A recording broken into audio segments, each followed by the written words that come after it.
ಸಮಿತಿಯನ್ನು ರಚಿಸಲಾಯಿತು. ಆ ಘಟಕ ಸಮಿತಿ 2 ವರ್ಷ 11 ತಿಂಗಳುಗಳ ಕಾಲ ಜಗತ್ತಿನ ಎಲ್ಲ ದೇಶದ ಲಿಖಿತ ಮತ್ತು ಅಲಿಖಿತ ಸಂವಿಧಾನಗಳನ್ನು ಅಭ್ಯಾಸ ಮಾಡಿ ಬಂದು ಭಾರತಕ್ಕೆ ಸುದೀರ್ಘವಾಗಿರ್ತಕ್ಕಂಥ ಲಿಖಿತ ಸಂವಿಧಾನವನ್ನು ಅದು 26 ನವೆಂಬರ್ಗೆ ನಮ್ಮ ಸರ್ಕಾರಕ್ಕೆ ಒಪ್ಪಿಸಿತ್ತು.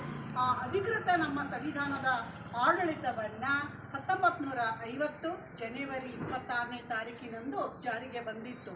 ಅಂದರೆ ನಮ್ಮ ದೇಶದ ಆಡಳಿತ ಹೇಗಿರಬೇಕು, ನಮ್ಮ ದೇಶದ ಕಾನೂನು ಹೇಗಿರಬೇಕು, ಸಮಾನತೆ ಹೇಗಿರಬೇಕು, ಸ್ವಾತಂತ್ರ್ಯ, ಹಕ್ಕುಗಳೇನು, ಕರ್ತವ್ಯಗಳೇನು, ಇವೆಲ್ಲವುಗಳನ್ನು ಒಳಗೊಂಡಿರ್ತಕ್ಕಂಥ ಬೃಹತ್ ಗ್ರಂಥ ಅದು, ಲಿಖಿತ ಗ್ರಂಥ ಅದು. ಅಂಥ ಒಂದು ಸಂವಿಧಾನವನ್ನು ನಾವೇ ಒಪ್ಪಿಸಿಕೊಂಡಿರ್ತಕ್ಕಂಥ ದಿನ ಇದು. ಭಾರತ ಇದು ಹೆಂಗಿದೆ ಅಂದರೆ, ಜಗತ್ತಿನ ಒಬ್ಬ ಶ್ರೇಷ್ಠ ಚಿಂತಕರೊಬ್ಬರು ಹೇಳ್ತಾರೆ, ಮಾರ್ಕ್ ಡೀನ್ ಅಂತವರೊಬ್ಬರು ಹೇಳ್ತಾರೆ, ಭಾರತ ಎಂಥದಿದೆ ಅಂದರೆ ಇದು ಭಾರತ ಮನುಕುಲದ ತೊಟ್ಟಿಲು ಅಂತ ಹೇಳ್ತಾರೆ. ಇದು ಭಾರತ ಹೆಂಗಿದೆ ಅಂದರೆ ಮಾತು ಕಲಿಸಿದ ನೆಲ ಅಂತ ಹೇಳ್ತಾರೆ, ಇತಿಹಾಸಗಳ ತಾಯಿ ಅಂತ ಹೇಳ್ತಾರೆ, ದಂತಕಥೆಗಳ ಅಜ್ಜಿ ಅಂತ ಹೇಳ್ತಾರೆ, ಪರಂಪರೆಗಳ ಹಿರಿಯಜ್ಜಿ ಅಂತಾರೆ. ಎಲ್ಲಕ್ಕಿಂತಲೂ ಮುಖ್ಯವಾಗಿರ್ತಕ್ಕಂಥದ್ದು ಭಾರತ ಮಾನವೀಯ ಮೌಲ್ಯಗಳ ಖಜಾನೆ, ಖಜಾನೆ ಅಂದರೆ ತಿಜೋರಿ ಅಂತ ಹೇಳ್ತಾರೆ. ಇಂಥ ಒಂದು ಮಹಾನ್ ಭಾರತ ದೇಶದಲ್ಲಿ ಹುಟ್ಟಿರ್ತಕ್ಕಂಥ ನೀವುಗಳೆಲ್ಲ ಪುಣ್ಯವಂತರು, ಪುಣ್ಯ ಮಾಡಿದವರು ಮಾತ್ರ ಭಾರತ ದೇಶದಲ್ಲಿ ಹುಟ್ಟಕ್ಕೆ ಸಾಧ್ಯ ಇದೆ ಅಂತ ಇಡೀ ಜಗತ್ತೇ ಇದಕ್ಕೆ ಇವತ್ತು ನಂಬ್ತಾ ಇದೆ. ನಾವು ಜನಸಂಖ್ಯೆಯಲ್ಲಿಯೂ ಸಹ ಮುಂದುವರೆದಿವಿ. ಅಷ್ಟೇ ತ್ವರಿತಗತಿಯಲ್ಲಿ ಇವತ್ತು ಜಗತ್ತಿನಲ್ಲಿ ಬಹಳ ಫಾಸ್ಟಾಗಿ ಬೆಳೆಯುತ್ತಿರುವ ಒಂದು 10-15 ರಾಷ್ಟ್ರಗಳಲ್ಲಿ ಭಾರತವೂ ಸಹ ಮುಂಚೂಣಿಯಲ್ಲಿದೆ.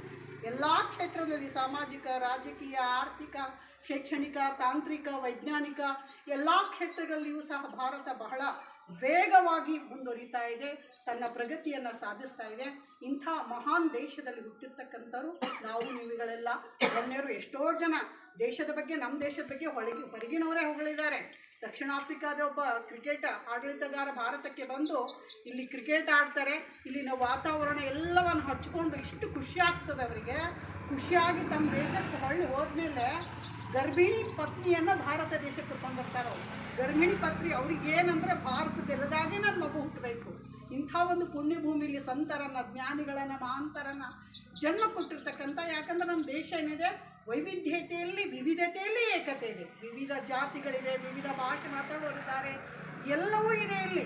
ಏನೆಲ್ಲ ಇದ್ದರೂ ಸಹ ನಾವೆಲ್ಲರೂ ಭಾರತೀಯರು. ಅದರ ಜನಸಂಖ್ಯೆಯಲ್ಲಂತೂ ನಾವು ಬಹಳ ಇವತ್ತು ಜಗತ್ತಿಗನ ಮೀರಿಸಿದ್ದೀವಿ, ಫಸ್ಟ್ ಇದೀವಿ. ಒಂದು ರೀತಿಯಿಂದ ಅಭಿವೃದ್ಧಿಗೇನೋ ತೊಡಕನ್ನಿಸ್ಬೋದು ನಮ್ಮ ಜನಸಂಖ್ಯೆ, ಆದರೆ ಇವತ್ತು ಜಗತ್ತು ನಮಗೆ ನಮ್ಮ ಜನಸಂಖ್ಯೆಗನೇ ಹೆಚ್ಚುತ್ತಾ ಇದೆ. ನಮ್ಮ ಯುವ ಜನರ ಸಂಖ್ಯೆ ಬಹಳ ಇದೆ. ಇವತ್ತು ಜಗತ್ತಿನಲ್ಲಿ ವಿಶ್ವಸಂಸ್ಥೆ ಪ್ರಕಾರ 200 ರಾಷ್ಟ್ರಗಳಿರ್ಬೋದು, ಯಾವ ರಾಷ್ಟ್ರಕ್ಕೂ ಯುವ ರಾಷ್ಟ್ರ ಅಂತ ಕರೆಯೋದಿಲ್ಲ, ಭಾರತಕ್ಕೆ ಮಾತ್ರ ಯುವ ರಾಷ್ಟ್ರ ಅಂತ ಕರೀತಾರೆ. ಅಂದರೆ 16 to 60 ವಯಸ್ಸಿನವರು ದುಡಿಯುವ ಜನಾಂಗ, ತರುಣ ಜನಾಂಗ ಯುವಕರು ಏನಂತೀವೋ ಅದು ಇಡೀ ಜಗತ್ತಿನಲ್ಲಿಯೇ ನಮ್ಮ ಭಾರತ ದೇಶದಲ್ಲಿ ಅಧಿಕ ಪ್ರಮಾಣದವರಿದ್ದಾರೆ. ಅದಕ್ಕೆ ಜಗತ್ತಿನ ಬಹಳ ಮುಂದುವರಿದ ರಾಷ್ಟ್ರಗಳು ಅನ್ಸ್ಕೋತಾವೆ, ಅಮೇರಿಕ ಇರ್ಬೋದು, ಇಂಗ್ಲೆಂಡ್ ಇರ್ಬೋದು.